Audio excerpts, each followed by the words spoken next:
Hey guys, what's going on? Mitchell Renz here for NFL Daily, and I got some breaking news for you guys. The Oakland Raiders and the New York Jets, well, they've made a trade. Christian Hackenberg's time in New York is over. And do you hear that? You can actually hear the sigh of relief coming from New York. The Jets have traded their former 2016 second-round pick to the Oakland Raiders. The Oakland Raiders, they get Christian Hackenberg. The New York Jets get a 2019 conditional 7th-round pick. Now, this is the one thing that you guys need to understand about this. The Raiders kind of get a free trial here with Hackenberg because it's a conditional pick. If the Raiders decide to cut Hackenberg, well, then the Jets aren't going to end up getting anything, which is why this one is, I think a little bit interesting here. But, guys, I kind of want to know before we get into more of these details, who won this trade?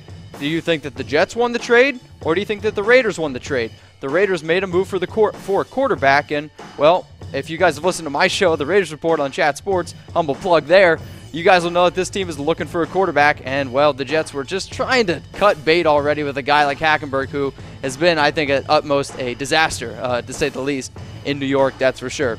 And I think when you just look at overall a guy like Christian Hackenberg's career, I mean, this is one heck of a stat that I love to drop here for you guys because this is one of those that I think is really hard to wrap your mind around. So, Christian Hackenberg, he is the first quarterback in 35 years to be drafted in the first 2 rounds to not throw a regular season pass. The dude didn't throw a regular season pass and was drafted in the first 2 rounds. Absolutely mind-blowing.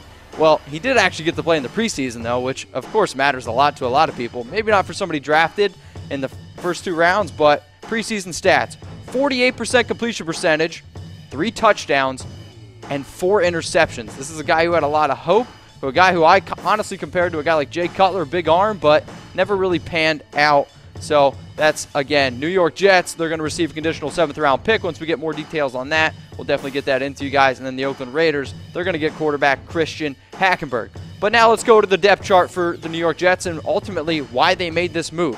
When you see they have a guy like Josh McCown, a solid veteran. Sure, he's bounced around the league here and there, but when this guy comes to play, he gives it his all. 18 touchdowns last year, 9 interceptions, was really reliable. And let's not forget, he led a team that a lot of people took to not even win a game. I mean, this Jets team really showed up and they played well. Sure, they weren't maybe the best team in the division, and they might not be for a long time with the Patriots there, but Josh McCown, let's tip our hat to a guy like that. And then you're going to look at, they got rid of Bryce Petty. Why? Because then they signed guys like Teddy Bridgewater. Bridgewater sure is coming off a horrific injury, but this is a guy who had a lot of pedigree coming out of Louisville. And then you look at Sam Darnold, their 1st-round pick this year, 3rd overall, a guy out of USC, was one of the highest-rated quarterbacks in this draft. So now the Jets go with a guy like Darnold early in the draft, and now this just basically means, hey, Christian, sorry, dude, no good for you. You're on your way out. But now let's see some of the Raiders, and maybe why they made the move. They have Derek Carr. Derek Carr, 2016 MVP candidate before he got hurt. And last year, sure, he struggled a little bit, but I think a lot of that also has to do with the offensive line. But I think the really important thing is when Derek Carr did get injured in 2016, let's not forget how bad their backups were. Connor Cook, that was an ugly scene. I mean, I can remember sitting on the couch with my dad watching the Oakland Raiders and the Houston Texans playing the worst playoff game I think I've ever witnessed in my life. That Oakland Raiders team was a great team, and as soon as they lost Carr, it was all downhill from there. And you look at a guy like E.J. Manuel, who's just kind of been, I think it's safe to say, a major disappointment. He did play a little bit better last year, 1 touchdown and an interception, but ultimately was a big disappointment.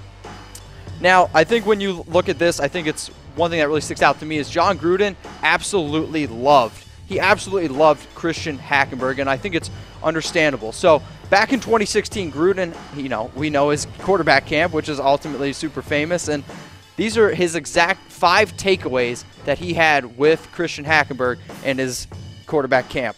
First one, I would be shocked if Hackenberg is not a 1st-round pick. This is the exact quote from Gruden. The biggest surprise to me on Hackenberg that no one is really talking about him in the 1st round. This was the #1 prospect in the nation just a few years ago. When he's saying just a few years ago, Christian Hackenberg was the #1 prospect entering college football, decided to go to Penn State, and decided to really kind of shape Penn State, try to get them back on the map. For me, though, my takeaways from this, yes, Hackenberg wasn't a 1st-round pick. He was a 2nd-round pick, and the Jets ultimately had struggled getting to that quarterback. But I said before that I compared him to a guy like Jay Cutler because he has arm talent. He has the talent that a lot of guys just simply can't coach. And if he can maybe build that up with Gruden, I think that's why this is interesting. Second takeaway. Memories are too short when it comes to this QB. Hackenberg, he threw for 3,000 yards as an 18-year-old kid in an NFL offense that is hard to execute. The NFL offense he's comparing there is Penn State's. For a freshman to be given that type of authority at the line of scrimmage is unusual. Why is it unusual? So Penn State trusted this guy, Hackenberg, and they trusted him because he was super talented. When you have that much pedigree coming into college football, it's going to be warranted that you're going to get that kind of respect. He threw for 20 touchdowns, 10 interceptions, and ultimately it was his best year with Bill O'Brien. Once Bill O'Brien left, though, that's another story. Third takeaway from Gruden, for Hackenberg, it's all about getting comfortable again. Hackenberg was so comfortable and productive in that O'Brien offense.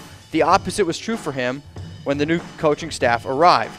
My hope for Hackenberg is that he can regain his confidence and his protection in himself and in his future, because if he does, he can definitely play. That's exactly what Jon Gruden said about Christian Hackenberg. So for me, I think what Gruden sees now is a kid who's got really high upside, and if Gruden can work with him, make him comfortable, use that big arm, stretch the field, maybe they can get out the upside of what Hackenberg could have potentially been. Fourth takeaway, Hackenberg was especially strong at the board. Gruden said, "I like to see how prospects perform when I send them to the board to diagram plays and talk through their offenses." He had great recall of every play he took at Penn State, which says a lot. To me, this is what really talks about Christian Hackenberg's intelligence. If you actually go back and you watch the quarterback camp, Christian Hackenberg does examine that confidence, that swagger, and a lot of confidence that you like to see in a big-time quarterback. Gruden loves that kind of stuff, which is, again, probably a guy that you could potentially consider a Gruden grinder. Fifth and final takeaway that Gruden had, Hackenberg needs to perform from the ground up. I mentioned the importance of Hackenberg rediscovering his fundamentals. That starts from the bottom up for quarterbacks. Your footwork must be precise at all times with the routes you are throwing. Ultimately, I think it's safe to say the Jets haven't handled their quarterbacks all that well. You just go back and look at their past drafts. Hasn't worked. A guy like Mark Sanchez, sorry, that was a fail. Bryce Petty, he's not there anymore. Christian Hackenberg wasn't there. This team, they didn't have enough talent to be able to surround Hackenberg. And unlike now with the Raiders, I think this team is actually pretty talented, and maybe they could ultimately help him out. So now we'll go back into some more trade details here. Again, the New York Jets getting the conditional 7th round pick. Why did they leave him, or why did they send him away? We have a guy like Teddy Bridgewater who could potentially be a player for the Jets, but ultimately it's Sam Darnold. That's the future. When you take a quarterback 3rd overall, ultimately he's your future. And then the Oakland Raiders, they get a guy like Hackenberg. He's going to compete for the backup role because that's not set in stone yet. You're competing against guys like Connor Cook, E.J. Manuel, guys who are still unproven. Maybe if Christian Hackenberg can live up to that ceiling, he could actually earn a backup role. And if Gruden can fix him, hey, I don't think he's ever going to be the starter, obviously, with a guy like Derek Carr, but potentially maybe he could start somewhere else. I don't know. When I see guys like Tom Savage still in the league, I don't know. Anything's possible. That's all I got for you guys. Make sure you guys subscribe to the channel and make sure to follow me on Twitter @MitchellRens365. And until next time, I'll see you.